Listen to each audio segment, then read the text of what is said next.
আমরা বিশ্বাস করি এত বছর পরে যাতে উনি দেশে আছে, উনি দেশের কাজ করবে, দেশের উন্নয়ন করবে। যে নতুন সরকার সেই আগের মতো আবার মানে যে অভিযোগের রাজনীতিতে যাবে না। আমাদের খুব বেশি প্রত্যাশা যে তা না, আমাদের প্রত্যাশা হচ্ছে দ্রব্যমূল্যের মান কমবে।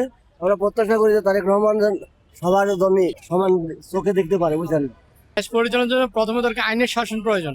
বর্তমানে তারেক রহমান প্রধানমন্ত্রী হলে তার কাছ থেকে কি প্রত্যাশা করেন, কিভাবে দেশ পরিচালনা? অনেক ভালো প্রত্যাশা করি। উনি খুব ভালো লোক, দেশ চালাতে পারবে খুব সুন্দরভাবে এবং তরুণ প্রজন্মের উনি আমাদের আইডল।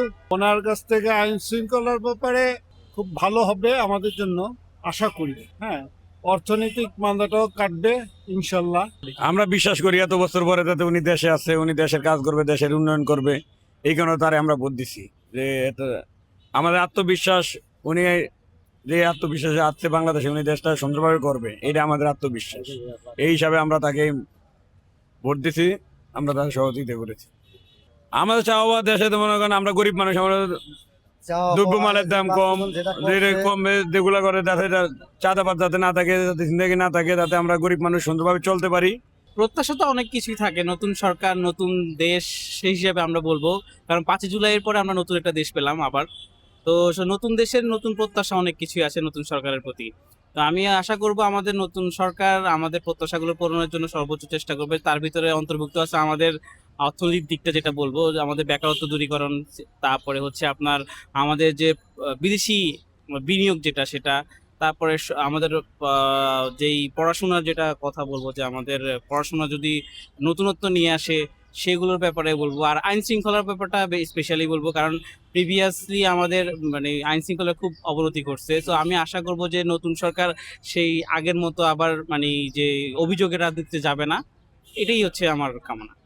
আমরা সাধারণ জনগণ হিসেবে আমরা যে প্রত্যাশাটা করি এটা হচ্ছে, মানে আমাদের খুব বেশি প্রত্যাশা যে তা না, আমাদের প্রত্যাশা হচ্ছে দ্রব্যমূল্যের মান কমবে এবং আমাদের চলাফেরা রাস্তাঘাটের মধ্যে ব্যাপক জ্যাম থাকে, আমাদের অফিসে আসতে খুব কষ্ট হয় বা সাধারণ জনগণের জন্য খুব কষ্ট হয়। আমাদের মানে রাস্তাঘাটের যে উন্নয়নটা সেটা হবে। আর হচ্ছে যেই মানে গ্রামগঞ্জে বা অন্যান্য জায়গায় যে চাঁদাবাজিগুলো হচ্ছে সেটা আস্তে আস্তে মানে কমতে থাকবে আর কি। প্রাথমিকভাবে আমরা এটাই প্রত্যাশা করছি। আর বিশেষ করে হচ্ছে সামনে রমজান মাস, রমজান মাসে যেটা হয় এটা হচ্ছে আমাদের দ্রব্যমূল্যের মান অনেক বেশি থাকে। বাহিরের কান্ট্রিতে যেরকম সৌদি আরব বা অন্যান্য কান্ট্রিতে দেখা যাচ্ছে যে সবকিছুর মান আস্তে আস্তে কমতে থাকে মানে রোজার সময়। আমাদের দেশে এটার বিপরীতমুখী হচ্ছে। মানে আমরা চাচ্ছি যে রোজার মধ্যে অন্ততপক্ষে দ্রব্যমূল্যের মান যেন কম থাকে, সাধারণ মানুষের যেন মানে দুর্ভোগ যেন কমতে থাকে। আমরা প্রত্যাশা করি যে তারেক রহমান যেন সবার জমি সমান চোখে দেখতে পারে, বুঝলেন। যে উদয়মান শক্তি যদি ভালো করতে পারে তাহলে প্রত্যাশা আছে দুর্নীতি দমন করার জন্য। এটাই তার কাছে দুর্নীতি বিরোধী সবকিছু, চাঁদাবাজি এগুলো বন্ধ করার জন্য। প্রায় 25 থেকে 30 বছর পরে যে আমাদের বাংলাদেশে একজন পুরুষ রাষ্ট্রনায়ক হিসাবে শপথ গ্রহণ করবে হয়তো আগামী 1 দিনের মধ্যেই। আশা করি আমরা বর্তমানে তারেক রহমান সাহেব দেশের জন্য ভালো কিছু করবে।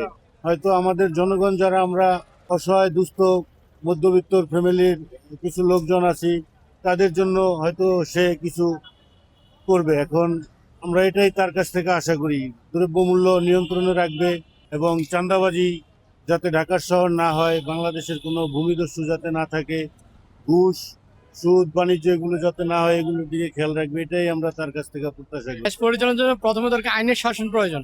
আমাদের দেশে আইনের শাসন যদি প্রতিষ্ঠিত হয় তাহলে দেশ থেকে সন্ত্রাস দূর হবে, তারপরে আপনার দুর্নীতি দূর হবে। প্রত্যেকটা ক্ষেত্রে যদি আইনের প্রয়োগ নিরপেক্ষভাবে সঠিকভাবে হয়, এটাই আমরা প্রত্যাশা করি। মানুষের প্রতি যাতে জুলুম না হয়, নিরীহ মানুষ বা যারা অসহায়, বিচারিক মাধ্যমে সবকিছু যাতে সমাধান হয় রাষ্ট্রের। বিচার প্রক্রিয়ার মাধ্যমেই দ্রব্যমূল্য সাধারণ মানুষের ক্রয় ক্ষমতার মধ্যে যাতে থাকে।